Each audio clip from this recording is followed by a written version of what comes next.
நிராகரிக்கப்பட்டவர்கள் வாசிங்க.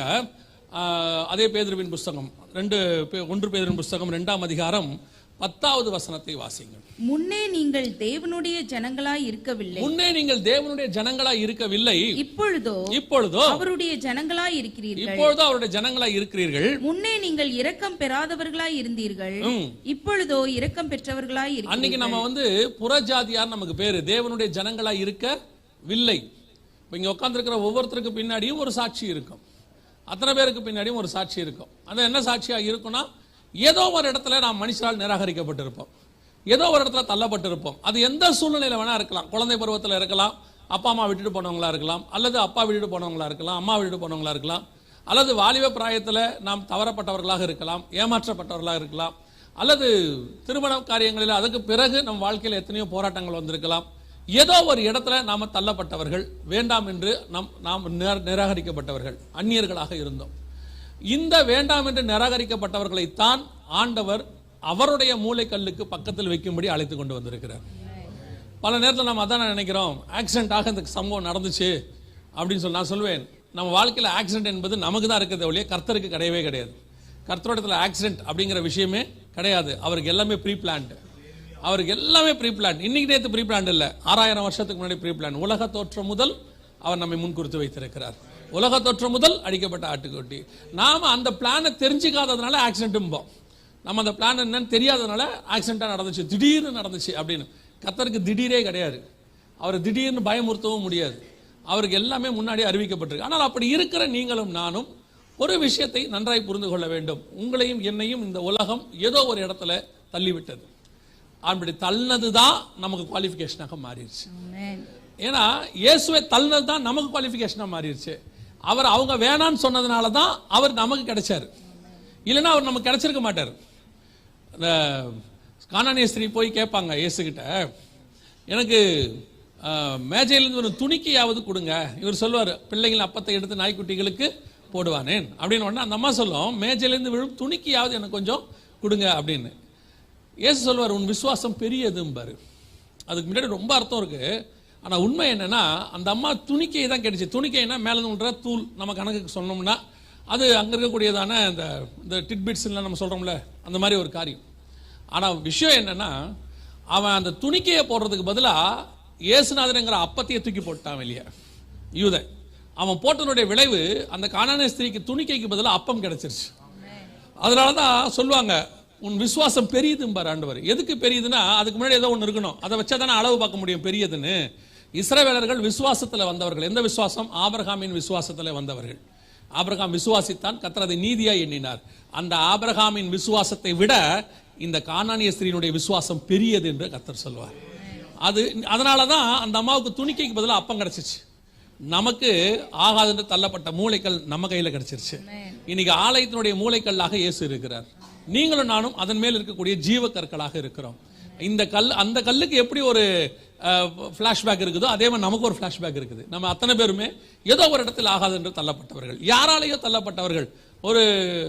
எனக்கு நான் இந்த சிங்கிள் பேரண்ட் அப்படின்னு சொல்லக்கூடியது ரொம்ப முக்கியமாக நினைப்பேன். ஏன்னா அது ரொம்ப கஷ்டமான ஒரு விஷயம். அதுவும் ஒரு தாய் பிள்ளையை வளர்க்குறதுங்கிறது ரொம்ப கஷ்டமான ஒரு விஷயம்.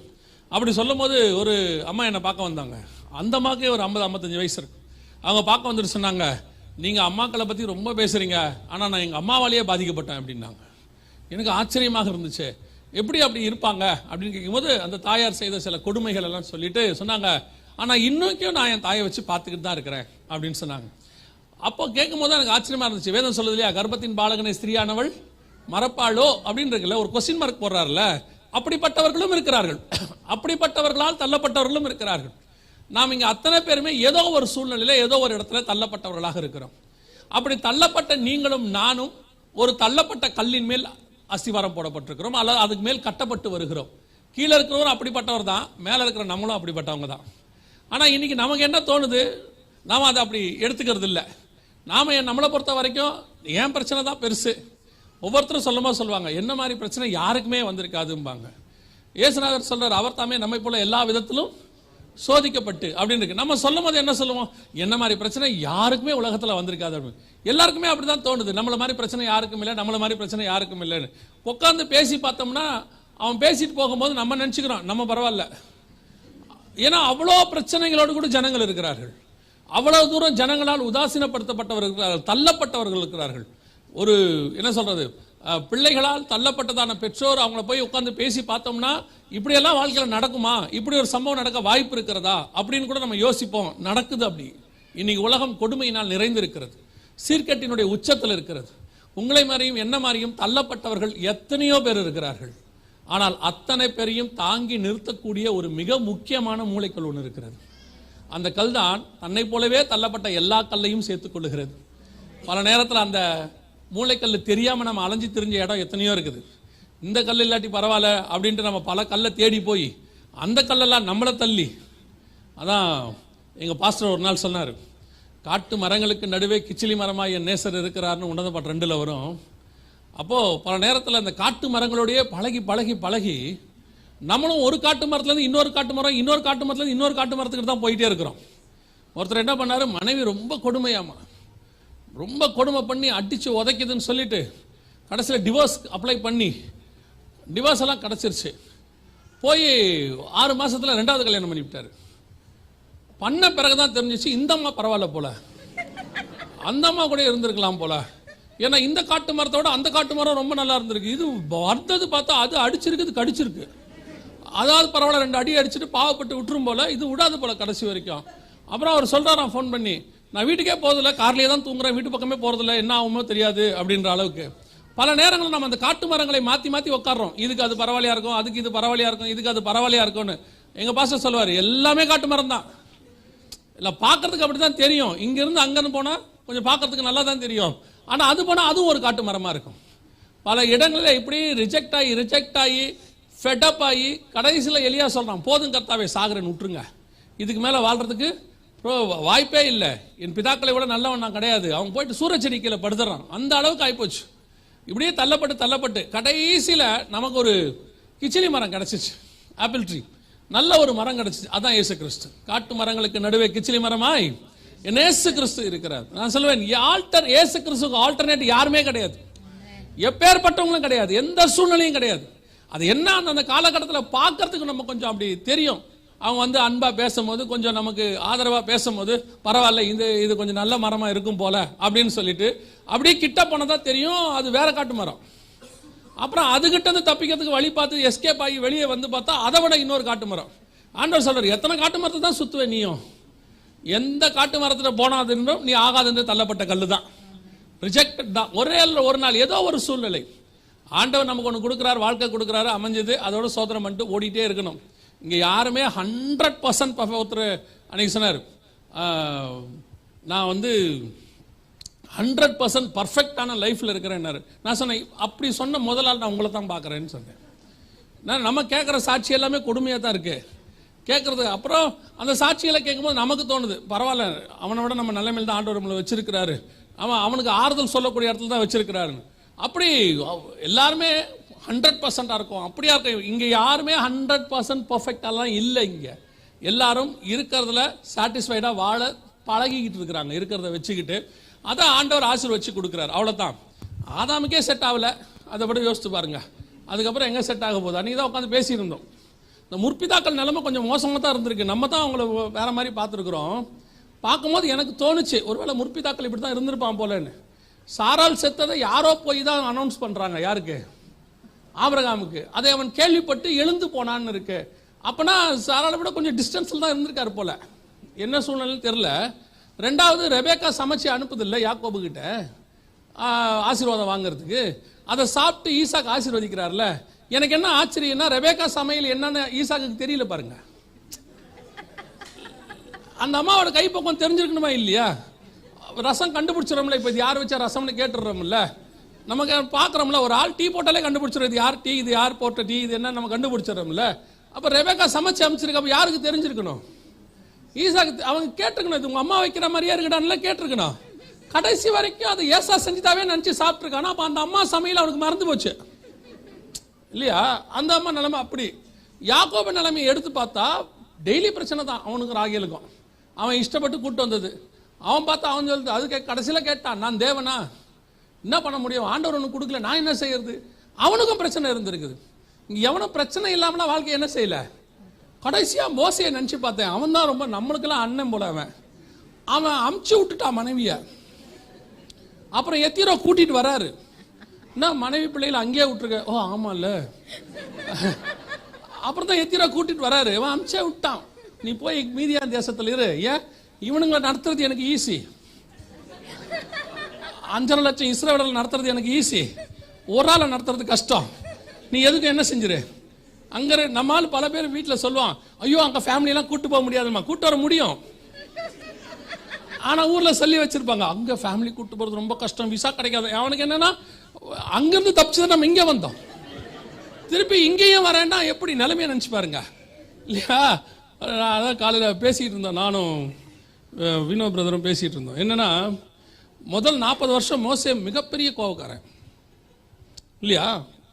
பேசினா அடிச்சு கொண்டு போடுவான், கொன்னே போடுவான், அவ்வளோ பெரிய கோவக்காரன். இப்போ கர்த்தர் இவனை பயன்படுத்தணும், இத்தனை லட்சம் பேரை கூட்டிட்டு வந்து இஸ்ரவேல் தேசத்தை உருவாக்கணும். பட் இவனை எப்படி திருத்தறதுன்னு தெரியல. அடுத்த 40 வருஷம் கழிச்சு பாருங்க, அவன் பூமியில் உள்ளவர்கள் சாந்த குணம் உள்ளவனாக இருந்தான்னு இருக்கும். இந்த 40 வருஷத்துல என்ன நடந்துச்சுன்னு பார்த்தீங்கன்னா ஒண்ணுமே நடந்திருக்காது, ஒரே ஒரு கல்யாணம் மட்டும் நடந்திருக்கும். நீங்க யோசிச்சு பாருங்க, அடுத்த 40 வருஷம் ஒரே ஒரு கல்யாணம் தான் பண்ணி வச்சாரு. அமைதி ஆயிட்டான், சாந்த குணமா மாறிட்டான், வாக்கில் வல்லவன் திக்குவாய மாறிட்டான், பேச தெரியாதவன் ஆயிட்டான். ஆண்டவர் பண்ண ஒரே வேலை என்ன, இவனை திருத்தலாம் என்ன செய்யலாம்? ஒன்றும் செய்ய முடியாது. ஒரு கல்யாணம் பண்ணி வச்சிரு, அவன் எவ்வளவு சாஃப்ட் ஆகிறான் பாரு. இப்ப நம்மளே நம்ம வீட்டில் அம்மாக்கள் கேட்கறாங்கல்ல, எப்படிரா இவ்வளவு பொறுமையா போற, ஆச்சரியமா கேட்கறாங்களா இல்லையா? நம்மளை சாந்த குணம் ஆக்கிறதுக்கு ஒரே வழி தான் இருக்கு இல்லையா. நான் உங்க பக்கம் திரும்பல, நான் இப்படியே பேசிக்கிறேன் இல்லையா. பல நேரங்களில் நம்ம நினைக்கிறோம் அவன் அப்படி இருக்கான், இவன் இப்படி இருக்கான், எல்லாரும் அப்படித்தான் இருக்கான். என்ன அன்னைக்கு ஒரு இது சொன்னாங்க, மனைவி கூட போயிட்டு சண்டை போட்டு யார் அடக்கிட்டு வராங்க அப்படின்னு சொல்லி பார்க்கணும் அப்படின்னு சொல்லி ராஜா எல்லாரையும் அமுச்சு விட்டாராம். 100 பேர் அமிச்சாரா, 99 பேருடைய சட்டை கிழிஞ்சிருச்சான்.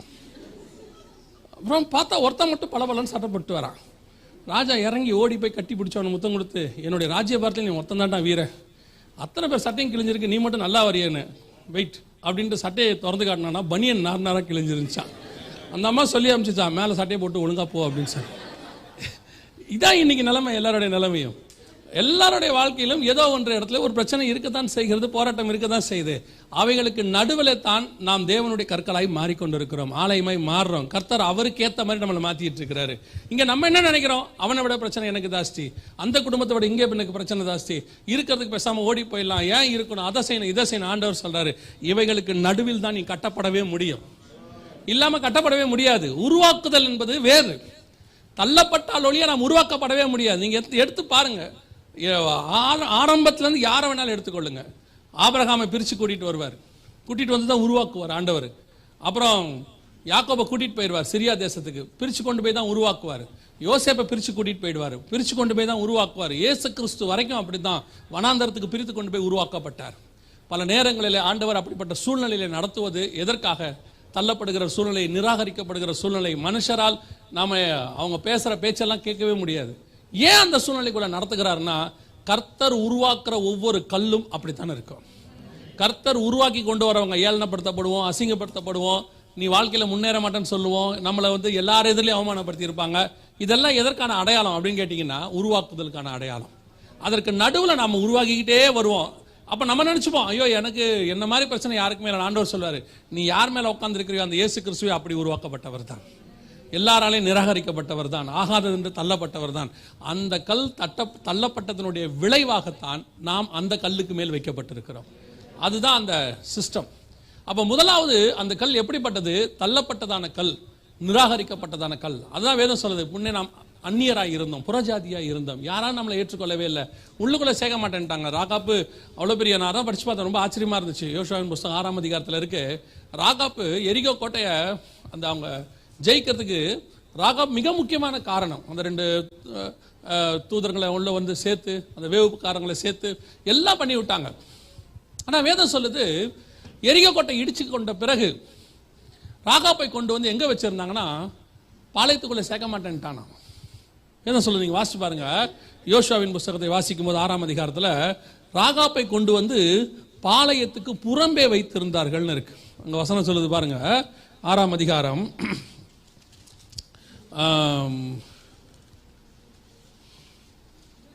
23 வாசிங்க பார்ப்போம். அப்பொழுது வேவுக்காரரான அந்த வாலிபர் உள்ளே போய் ராகாபையும் அவள் தகப்பனையும் அவள் தாயையும் சகோதரர்களையும் அவளுக்குள்ளவை யாவையும் அவள் குடும்பத்தார் அனைவரையும் வெளியே அழைத்து கொண்டு வந்து அவர்கள் இஸ்ரவேல் பாளையத்துக்கு புறம்பே இருக்கும்படி பண்ணினார்கள். அவதான் காரணம். எரிகோ ஜெயிக்கிறதுக்கு மிக முக்கியமான ரீசன் அவதான். அந்த வேவுக்காரலை மறைச்சு வச்சு அனுப்பி வச்சு எல்லாத்துக்கும் கர்த்தர் பயன்படுத்தின மிக முக்கியமான டூல். அவ்வளவு செஞ்சு அவளை என்ன பண்ணிட்டாங்களாமா, கூட்டிட்டு வந்து சம ஈக்குவலா வைக்க அவங்க விரும்பலையாமா. அது பிரமாணம் இருக்கு, அவங்க நியாய பிரமாணம் இருக்கு, அவங்க பிரமாணத்தை ஃபாலோ பண்ணாங்க. ஆனால் ராகாப்போட வியூல யோசிச்சு பாருங்க, நம்ம வியூல யோசிச்சு பாருங்க. அது இஸ்ரவேலோட வியூல சரி, அவங்களுக்கு பிரமாணத்தின்படி அந்நியர்களை உள்ள என்ன செய்யக்கூடாது, சேர்க்கக்கூடாது. அது தேவனை ஏற்றுக்கொண்ட பிறகுதான் சேர்க்கணும், எல்லாம் உண்மைதான். ஆனால் எடுத்த உடனே உள்ள சேர்க்கல, எங்க வச்சுட்டாங்க, பாளையத்துக்கு புறவே வச்சுட்டாங்க. இப்போ ராகாப்பும் கூட இருக்கிறவங்களும் என்ன யோசிச்சுட்டு இருந்திருப்பாங்க, யோசிச்சு பாருங்க. என்னதான் நம்ம உதவி செஞ்சு என்ன பண்ணாலும் நம்மள ஒரு டிஸ்டன்ஸ்ல தானே வச்சிருக்கிறாங்க, நமக்கு ஒரு பிரிவினையை தானே உண்டாக்கி இருக்கிறாங்க, நம்ம அவங்களோட கூட ஈக்குவல் இல்லைங்கிறத காட்டுறாங்க தானே. பல நேரத்தில் நம்மள அப்படித்தானே செஞ்சாங்க. எவ்வளவு சூழ்நிலை போனாலும் நம்மள ஒரு எல்லாரும் எதிரிலையும் ஒரு மட்டம் தட்டுற வேலை ஒன்று நடந்துச்சு இல்ல, ஈக்குவல்னு நம்மளை ஒத்துக்கவே இல்லை, எல்லாரும் எதிரிலையும் கொண்டு போய் உட்கார வைக்கல, அது நடக்க தானே செஞ்சிச்சு. அதுதான் ராகாபுக்கு. இத்தனைக்கும் இன்னொரு பெரிய விஷயம் கேட்டீங்கன்னா, நன்மை செய்து தீங்கு அனுபவிக்கிறது இதுக்கு பேரு. ராகாப் செய்தது நன்மை. அவர்களுக்கு வழிவாசலை திறந்து கொடுத்து வீட்டில் தங்க வச்சு 2 பேர் ஜீவனை காப்பாத்தி மறுநாள் காலையில பத்திரமா அனுப்பி விடுறா, கயிறை கட்டி இறக்கி விடுறா, எல்லாம் செய்தா. ஆனால் எல்லாம் முடிச்சு வந்த உடனே சொல்லிட்டான், நீ கொஞ்சம் வெளியவே இருமா, நீ ஊருக்குள்ள வரக்கூடாது. ஏன், நீ அந்நியர், புறஜாதி. அவ வியூல யோசிச்சு பாருங்க. அப்ப எனக்கு ஈக்குவல் இல்லையா? நான் எரிகாவை பொறுத்த வரைக்கும் வேசியா இருந்தாலும் ஊருக்குள்ள இருந்தேன். இங்கே நான் கழுவப்பட்டு விட்டேன், என்னை கூட்டு வந்துட்டீங்க, எல்லாம் செஞ்சிட்டீங்க. ஆனா என்ன எங்க வச்சுட்டீங்க, புறம்பே வச்சுட்டாங்க. எத்தனை பேர் அப்படி சொல்லுவாங்க தெரியுமா? கல்யாணங்கள் அவமானப்படுத்தப்பட்டவங்க எத்தனை பேர், எல்லாரும் சொந்தக்காரங்க எதிரிலையும் அவமானப்படுத்தப்பட்ட ஒரு வாலிப பிள்ளை சொன்னா, ஒரு மக வயசு இருக்கும், அவ சொன்னா, ஒரு வீட்டுக்கு கூப்பிட்டு இருந்தாங்களாம். போன போது ஒரு நாள் ராத்திரி தான் அவங்க வீட்டில் தங்கி இருந்தாங்களாம், அவளும் கணவனும் பிள்ளைகளும். மறுநாள் காலையில் சொந்த அக்கா கூப்பிட்டு கேட்டாங்களாம், கொஞ்சம் உள்ள வான்னு கூப்பிட்டாங்களாம். என்ன காணிக்கேன்னா, நேற்று ஒரு மோதிரம் இங்கே வச்சிருந்தோம், காணோம், நீ உன் பிள்ளைங்க யாராவது எடுத்தீங்களான்னு கேட்டாங்களாம். அவளுக்கு மனசு உடஞ்சிருச்சு. ஒருவேளை தெரியாமல் கேட்குறவங்க, நான் எங்கே எடுக்க போகிறோம் அப்படின்னு. இல்லை, இங்கே யாரும் எடுக்கிற அளவுக்கு, அந்த மோதிரத்தை எடுக்கிற அளவுக்கு யாரும் இங்கே கஷ்டப்படுறவங்க இல்லை, எங்களுக்கு சந்தேகம் உன் பேல தான், நேரடியாக கேட்டாங்களாம். அவன் அப்படி அழுதா அந்த பிள்ளை, அண்ணா இப்படி ஒரு கேள்வி என்னை பார்த்து கேட்டாங்க அப்படின்னு. இது இப்படிப்பட்டவங்க இருக்கிறாங்க தான் செய்கிறாங்க. ஆனால் வேதம் சொல்லுது, அதே ராகாப்பை கர்த்தர் என்ன செய்தாரா? வாசிங்க 6ஆம் அதிகாரம் 25வது வசனத்தை வாசிங்க. எரிகோவை வேவு பார்க்க யோசுவா அனுப்பின ஆட்களை ராகாப் என்னும் வேசி மறைத்து வைத்தபடியினால் அவளையும் அவள் தகப்பன் வீட்டாரையும் அவளுக்குள்ள யாவையும் யோசுவா உயிரோடே வைத்தான். அவள் இந்நாள் வரைக்கும் இஸ்ரவேலின் நடுவிலே குடியிருக்கிறாள். எங்க வந்துட்டா? இப்ப இஸ்ரவேல் நடுவில் வெளியே இருந்தவள் ஆண்டவர் உள்ள குடியிருந்து உட்கார வச்சுட்டாரு. அல்லேலூயா. ஆனா அவளுக்கு என்ன பேர் கொடுத்தான் பாருங்க. அவன் என்ன பேர் கொடுத்தான்? ராகாப் என்னும். சில நேரத்தில் இதுதான் நடக்கும். நாம மாறி வந்துருவோம், நம்முடைய பழச ஞாபகப்படுத்திட்டே இருப்பான். அவன் மாறி வந்துட்டு இங்க வேசித்தனம் பண்ணல. அவ இஸ்ரவேலுக்குள்ள அவ என்ன செய்யல, அவ எரிகோல இருக்கும்போது அது அவருடைய தொழிலாக இருந்தது. அவ மாறி வந்துட்டா. இங்க ஆண்டவர் ஃபர்ஸ்டே சொல்லிட்டா, உங்க தேவன் உங்களுக்கு செய்ததெல்லாம் நாங்கள் கேள்விப்பட்டோம், எல்லாம் சொல்லிட்டா. ஆண்டவர் அறிஞ்சிட்டா. ஆனாலும் வந்தாலும் அந்த பட்ட பேர் என்ன செய்யல. சில நேரத்தில் நம்ம பட்ட பேர் போகவே போகாது, நம்ம குறிச்ச ஒரு பேர் ஒன்று போகவே போகாது. அது என்ன பேர் வேணாலும் இருக்கும். அது அவமானப்படுத்துற பேரா இருக்கும், அல்லது கௌரவ குறைச்சல் பண்ற பேரா இருக்கும், எல்லாரும் எதுலையும் கேவலப்படுத்துற பேரா இருக்கும். ஒரு பேரை சொல்லிட்டே இருப்பான். நம்ம குடும்பத்துக்கு ஒரு பேர் வச்சிருப்பான், நமக்கு ஒரு பேர் வச்சிருப்பான். அது உருப்படாதவன் சொல்லுவான், என்ன வேணாலும் சொல்லுவான். அந்த பேர் இருந்துகிட்டே வரும். கூட்டிட்டு வந்துட்டான் நடுவில். இப்ப ஆண்டவர் கூட்டிட்டு வர சொல்லிட்டாரு, பிரமாணத்திலையும் கொண்டாந்துட்டாரு. அது ரொம்ப நம்ம ஆண்டவர் வந்து பாரபட்சம் இல்லாதவர். அவர் தெளிவா சொல்லிட்டாரு, உன்னோட வந்து சேர்ந்து கொள்கிற அந்நியனுக்கும் உனக்கும் ஒரே பிரமாணம் இருக்க கடவுது, எந்த பாகுபாடுமே கிடையாதுப்பா. அந்நியனா இருக்கட்டும் நீயா இருக்கட்டும், பிரமாணம் ஒண்ணுதான், 2 பேருக்கு ஒண்ணுதான், எல்லாம் சொல்லிட்டாரு. ஆனா உள்ளே வந்த ராகாப்பை பார்த்து அவன் சொல்ற வார்த்தை என்ன? ராகாப் என்னும் வேசி. எனக்கு ரொம்ப ஆச்சரியமா இருந்துச்சு. பழைய ஏற்பாட்டில் ராகாப் என்னும் வேசின்னு சொன்னாங்க. ஆனா புதிய ஏற்பாட்டில் 1ஆம் அதிகாரத்தில் வாசிக்கும் பொழுது, மத்திய எழுதின சுவிசேஷம் 1ஆம் அதிகாரம், மத்திய எழுதின சுவிசேஷம் 1ஆம் அதிகாரம் 5வது வசனத்தை வாசிங்க பார்ப்போம். சல்மோன் போவாசை ராகாபினிடத்தில் பெற்றான். யார் இடத்தில் பெற்றான்? ராகாப் என்னும் வேசியின் இடத்துல பெற்றான். இல்ல, யார் இடத்துல பெற்றான்? ராகாபின் இடத்துல பெற்றான். அவ்வளவுதான். எல்லா பேரும் எல்லா காரியங்களும் இயேசு கிறிஸ்துவால் துடைத்தறியப்பட்டு விட்டது. புதிய ஏற்பாட்டில் பழையவைகள் எல்லாம் ஒளிந்து போயின, கர்த்தர் எல்லாவற்றையும் புதிதாக மாத்தி விட்டார். அல்லேலூயா. இப்ப நான் நடுவில் குடியிருக்கிறேன். என்னென்ன காரணம் கேட்டா, நான் ஒரு மணவாளனை திருமணம் செய்திருக்கிறேன் இஸ்ரவேலுக்குள்ள. நான் அந்த மணவாளன் ஆண்டவராகிய இயேசு கிறிஸ்து. நான் உள்ளே வந்து விட்டேன். இனி எனக்கான பழைய பேர் எதுவுமே கிடையாது. யார் வேணா என்ன வேணா சொல்லிட்டு போட்டோம். ஆனா வேதம் என்னை அப்படி சொல்லவில்லை, மாத்தி அமைச்சிருச்சு. நமக்கு என்ன பேர் வேணா பழைய ஏற்பாட்டில் கொடுத்துட்டு போட்டோம், என்ன பேர் வேணா பழைய வாழ்க்கைக்கு சொல்லட்டும். அந்த இப்ப சொல்லும் போது கூட சொல்லுவாங்க, சிலர்லாம் சொல்லுவாங்க, அன்னைக்கு அந்த காலத்துல அந்த ஆளு அப்படிம்பாங்க. உண்மைதான், யாரும் இல்லைன்னு சொல்லல, அப்படித்தான் இருந்தோம். ஒரு நாள் கர்த்தர் மாற்றி நம்மை கொண்டு வந்து இன்னைக்கு எல்லாத்தையும் மாத்திட்டாரு. ஆனா இப்ப நம்மளை எப்படி ஆக்கிட்டாரா, ஏற்றுக்கொண்டவர்கள் எத்தனை பேரோ அத்தனை பேரும் தேவனுடைய பிள்ளைகளாகும்படிக்கு கர்த்தர் அதிகாரம் கொடுத்திருக்கிறார். அல்லேலூயா. எல்லாம் மாறிடுச்சு, பழசெல்லாம் மாறிடுச்சு இப்ப. ஆனால் தள்ளப்பட்ட உங்களையும் என்னையும் கர்த்தர் நடுவில் கொண்டு வந்து உட்கார வச்சுட்டாரு. அன்னைக்கு வேணாம் என்று தள்ளப்பட்ட அந்த ஆலயத்தினுடைய கல் தான் ஜீவ கற்களாக மாறி இன்னைக்கு நம்ம ஆலயத்துக்குள்ள வந்துட்டோம். இப்ப நீங்க உட்கார்ந்துருக்கிற இங்க, ஒருவேளை பஹ்ரைனுக்குள்ள என்ன வேலைக்கு வந்தீங்க, எதுக்காக கொண்டு வந்தீங்க, அதெல்லாம் உங்களுடைய பிளான்ஸ் ஒன்று இருந்திருக்கும். ஆனால் தேவனுடைய பிளான் என்ன தெரியுமா? நாம் அத்தனை பேரும் அவருடைய ஆலயத்தின் மாளிகையின் ஒரு கற்களாக இங்க உட்கார்ந்துருக்கிறோம். அதுதான் காடோடைய பிளான். அவர் கொண்டு வந்த திட்டம் அதுதான். இங்க அதுக்கு கொண்டு வருவதுக்கு வேணா கர்த்தர் பல காரியங்களை யூஸ் பண்ணியிருக்கலாம். உனக்கு அந்த வேலைக்கு கூட்டு போறேன், இவ்வளவு சம்பளம் கொடுக்குறேன், அங்க போனா நீ அப்படி ஆயிருவே, இங்க போனா நீ கோடீஸ்வரன் ஆயிருவேன்னு சொல்லி தான் கூட்டு வந்திருப்பாங்க. அதான் வனாந்தரத்துல நயங்காட்டி அழைத்தல்னு பேரு. இல்லைன்னா நீங்க வரமாட்டீங்க தானே, இங்க அப்படி சொல்லி தான் கூட்டிட்டு வருவாங்க. கூட்டிட்டு வந்து தான் இங்க உங்களுக்கு சுவிசேஷம் சொல்ல முடியும், அங்கதான் உங்களை உருவாக்க முடியும். அப்படி உருவாக்குவதற்கு கர்த்தர் எதுக்கு கொண்டு வந்தார்னா, நாம் அத்தனை பேரும் அவருடைய ஆலயம் ஆகிய மாளிகையினுடைய கற்களாக இருக்கிறோம். அல்லேலூயா. அதைத்தான் கர்த்தர் கொண்டு வந்து உட்கார வச்சிருக்கிறார். முதலாவது, இந்த கல் தள்ளப்பட்டதும் மனுஷரால் நிராகரிக்கப்பட்டதும் வேண்டாம் என்று ஒதுக்கப்பட்ட கல்லுமாக இருந்தோம். ஒரு நாள் கர்த்தர் உங்களை என்னையும் ஜீவ கற்களாக மாத்தி உட்கார வச்சிட்டார். அல்லேலூயா.